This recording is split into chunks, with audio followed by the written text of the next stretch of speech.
Hi everyone, good day. This time I will be going com- compare MS Word versus Google and Google Sheet versus Excel and PowerPoint versus Google Slide. So first we go on PowerPoint.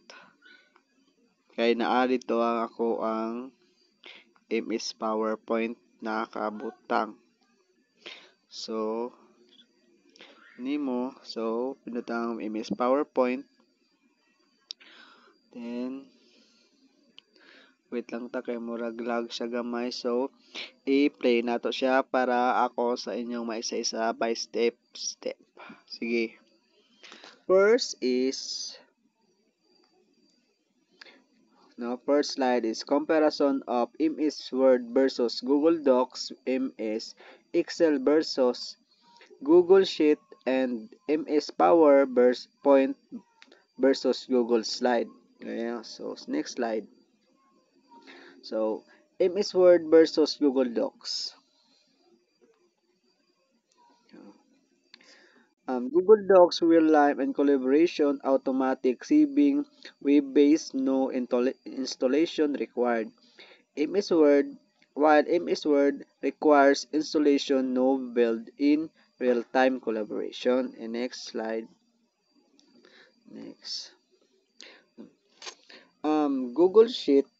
Um, Google Documents, is pre-code based and great for real-time collaboration but lacks advanced and features. And while MS Word is powerful, formatting offline support better for complex documents but requires a subscription. And choose Google Docs for simplicity and teamwork. Choose MS Word for advanced and editing and offline work. And that's MS Word versus Google Docs. And next, MS Excel versus Google Sheet naman.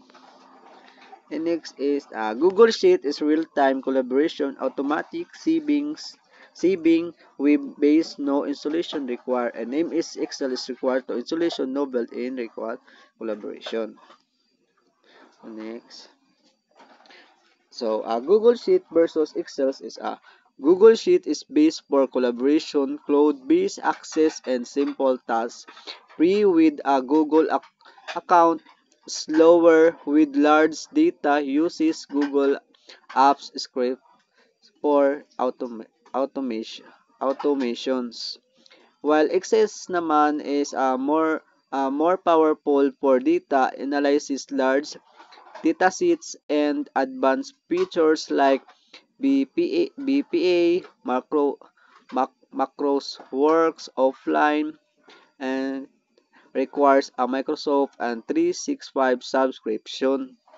And use a Google Sheets for teamwork and light tasks. Use Excel for hobby data and advanced functions. So that is MS Excel versus Google Sheets. And next